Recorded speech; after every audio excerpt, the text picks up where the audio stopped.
probably one of the greatest ones in the world for merchants in general.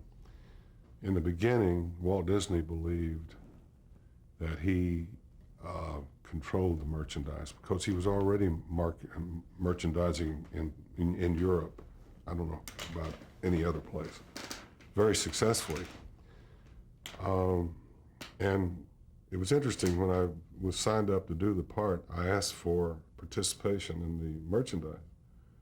And so Walt Disney gave me a 10% of the gross of Davy Crockett merchandise, Walt Disney merchandise.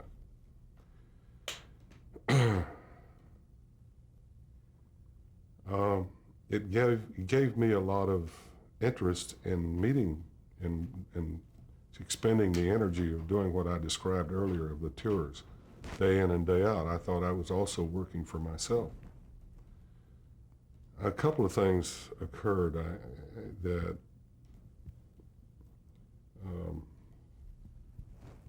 one was that Walt Disney didn't really control the copyright.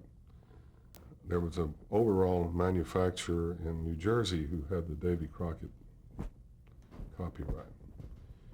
So the funds that I expected to receive were somewhat truncated.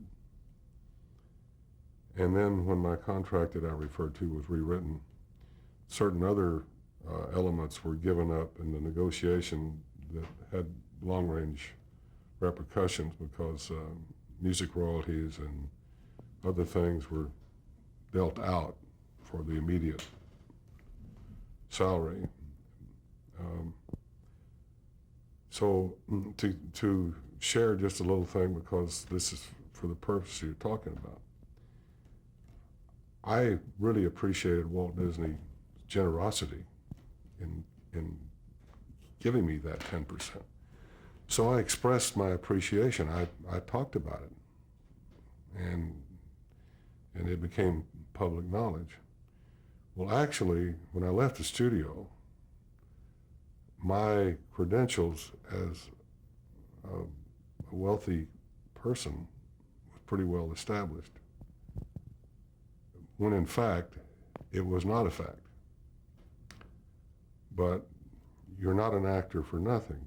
So I realized that that was a very valuable impression that Walt had inadvertently created for me.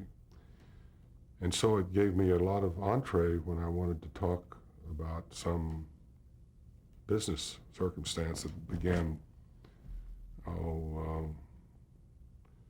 some 11 years later, about 11 years later, well, even earlier. So perception in politics, perception and economics, they're similar. What was being bought? What was being sold?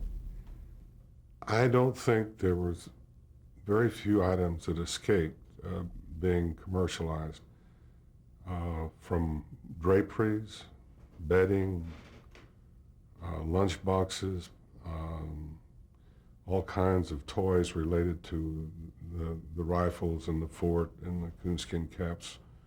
I think we showed that environmentally the raccoon was very hardy as a survivor. I don't think we made a dent in the raccoons, and a lot of the other animals were pressed into service for the caps. They had books, they had comic books, records. I made my first recording. Disney did not have a recording studio, and so I recorded the first record for Columbia, which was Davy Crockett and the Cherry Song on the back. Walt Disney was approached by Archie Blyer of Cadence Records he wanted to lease the master that I had put out in October of '54, and it was shown in the very first Disney television show, purported to be my screen test, where I'm singing the song. The record was released in Boston, and it started to take off, and that's what excited Archie Blyer at Cadence. Disney said, we're going to do our own records company, so I don't want to let you have the master. And so Blyer said, can can we cover the record? And so Disney said, sure. So Bill Hayes, who is an actor known in films and Broadway and television, recorded Davy Crockett, and I think he sold 2.5 million records almost before I got out of the chute with mine. It was an interesting thing. Incidentally, my wife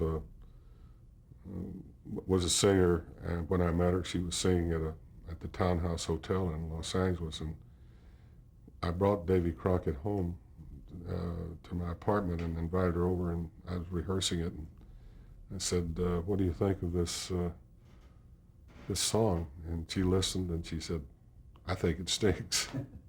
So we still kid about that. What's her name? Her name is Marcella, and Marcella Reinhardt. I think her singing name was Marcy Rain or something like that. I've forgotten a long time ago. But anyway, I owe her a debt because she helped me with the dialogue when I was studying for the film.